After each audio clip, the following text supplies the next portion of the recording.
Have a look at these match stats because, look, they kind of tell a different story, really. If you ignore the goals at the top, it looks like it was a very dominant Man City performance. But how clinical for Sporting Lisbon, 6 shots on target, 4 goals from that, and more importantly, a 4-1 win against Manchester City that I don't think we really predicted. We'll get you straight into the analysis and show you exactly how it's done, because it was actually quite a good start and a quick start from Phil Foden, wasn't it? Yeah, we said in the first half he was probably the standout player. He's been injured and he started the season slow, but he looked like he was back to his somewhere near his best. Again, pressing from the front there, which is a common theme we see with Man City, and then being clinical at the end of it. So it's a clean strike. When keeper, I think, would probably be a bit disappointed when he watches this back. Yeah, from a defensive point of view, it's not great, but like you said there, Phil playing with a lot of confidence in the first half, drove at the defender, looked to shoot, looked to create the opportunity for himself, and yeah, the keeper must be disappointed. He was probably their worst player over the course of the night. Won a lot, but they let that slide away. Victor Gyokeres actually had a shot one-on-one with the keeper, messed that up, and it kind of invited a little bit of criticism from us in the studio. But then all of a sudden, the floodgates opened, and this was his equaliser. Yeah, again, great run, great timing, great pass. Defensively, again, could be a little bit closer to prevent that ball from going through, but again, I'm still not convinced he meant to do this in terms of the finish, but he shows great strength and appetite to get in there, and Ali knows better than me, and he said, once you miss a chance, for a great sign of a great striker is to keep going, probing it, and he did that and obviously scored a hat-trick. Yeah. OK, guys, I kind of think that most people obviously expected a bit of a fight back from City in the second half, but it wasn't to be, because there were 20 seconds from the kick-off to the goal, basically 2-1. A second goal for Gyokeres as well. I mean, what happened? This was a lovely goal to watch, wasn't it? Yeah, great move. Again, different mentality. Whatever was said at half-time worked. Playing with confidence, and like Rio said before, this isn't a goal of individual brilliance. This is a team goal. So this will probably be the type of play that will excite the Man United fans, because this is the kind of passage of play, and you can create and you can teach. Hopefully it's hard to execute, but again, the left back had a tough time defensively, but going forward he was outstanding. The runs, again, the timing, the space between the players, these are all the things that I'm sure the Man United fans watching me go, you know what, right, please let us have a bit of that. But listen, this wasn't plain sailing. First half, Man United fans would have been scratching their heads, I'm sure, and going, hold on a minute, this isn't what we've been seeing in the media and being written about and spoken about this guy. This isn't reflected in what we're watching.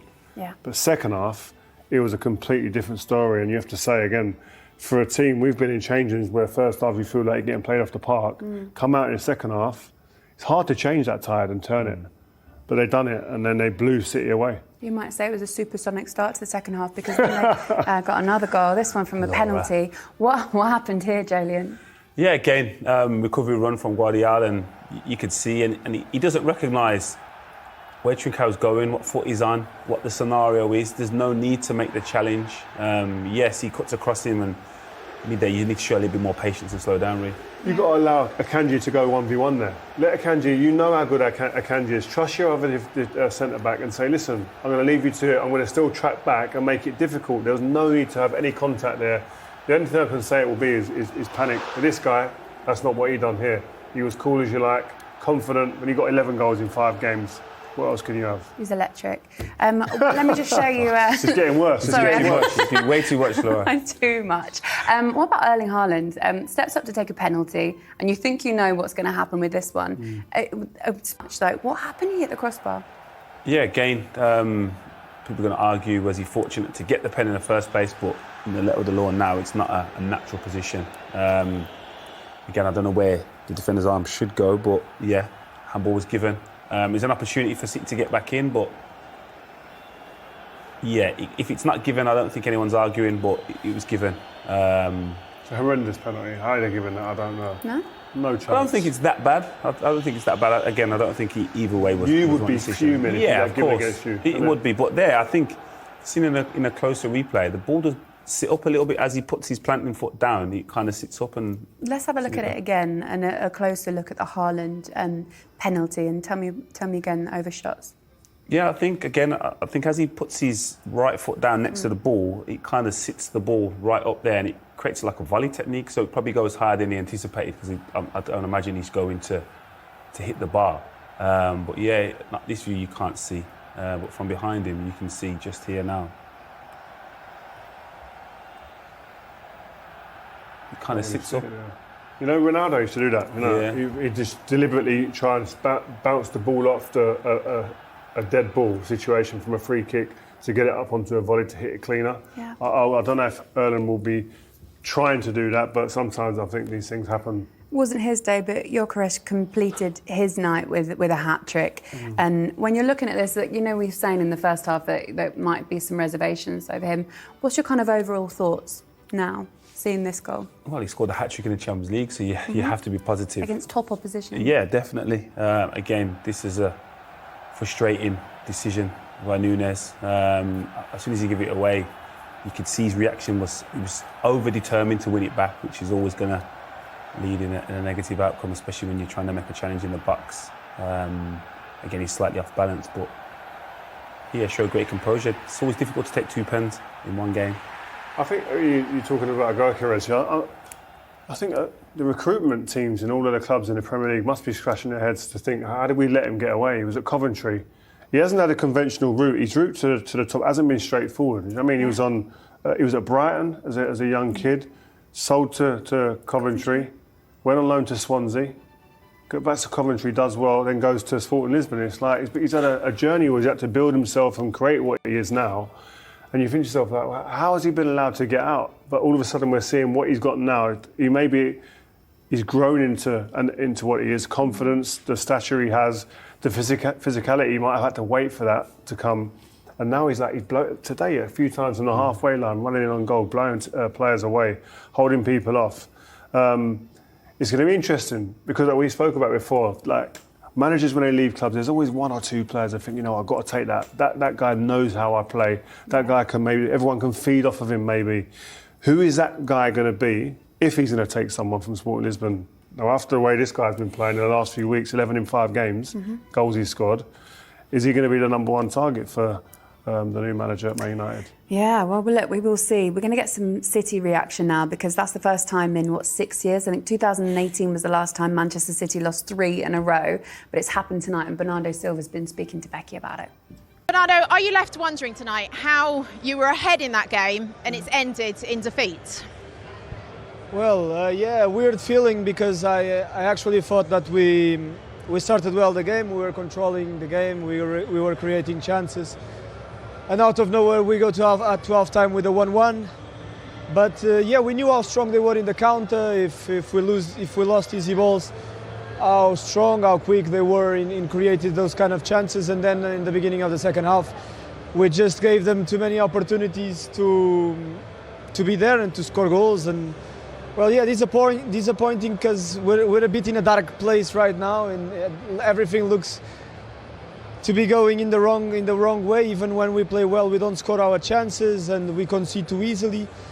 So yeah, definitely we need to look inside, check what we're not doing well, and start being better very quickly. Otherwise, it will be difficult to come back from these losses. Yeah. Just talk us through those sort of 44 seconds in the opening of the second half. Well, from what I remember, a good pressing and out of nowhere they're 1v1 with our keeper.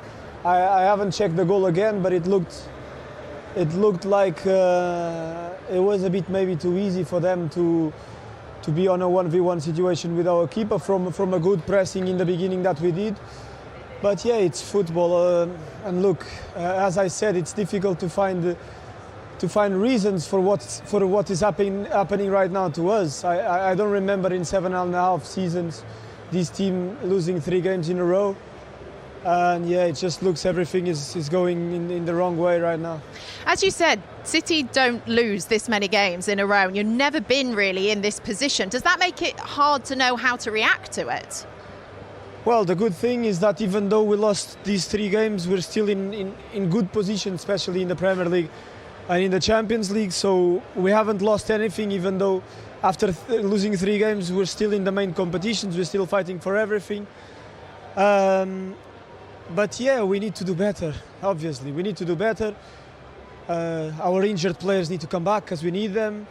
and it's just not good enough at the minute. And we have two possible attendees to the Dole Men's Club. It is Rio. No way. And Jolyon. What do we think so far? Would you like to see Foden's goal? Because it's quite a nice finish, wasn't it? Were you Very happy with nice. that one? Yeah, I'm happy with Yeah? Phil. He started off playing the first half exceptionally well, playing with his natural swagger. Seems like he's back, so I'm pleased for Phil.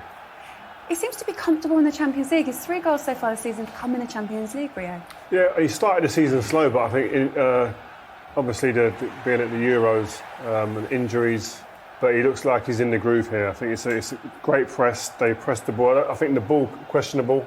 3 blue shirts around him. I mean, why are you going to give him the ball? It's a slow ball as well, allowing the blue shirts to pounce, and it was absolutely clinical from there on in. Absolutely love that one. OK, look, I want to show you Gyokeres because there was a one-on-one moment which looked certain to be a goal and ended up being a miss straight at Edison. What did you think of this? I thought it was a poor decision, Yeah. poor execution. Great movement. He's a willing runner, which you can see throughout the half. Good pace, strong runner. No one's getting back, but here I think he makes up his mind so early, and even the attempt to do it. For me, it's the wrong decision, but wrong execution. Look, for a while, there was no threat really for Sporting. And then this moment, Rio. Yeah, I thought Sporting have been disappointing up to this point, but it's a really good run. But I thought the young lad could have got across. I think Akanji could have maybe shut that angle off as well, or that lane off by standing a little bit more narrow. But once he's through, again, no one really catching him.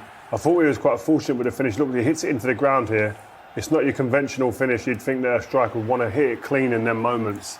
We were arguing here whether he deliberately done that like Ozil back in the day, or is that just a scuff? You thought it was a scuff, didn't you? Yeah. Off the back of his first finish, I thought it was a scuff. I think the fact that he's doing the first finish and the execution, but this one, that's not a technique any striker I've seen use and want to develop, kicking it into the floor off their shin. So,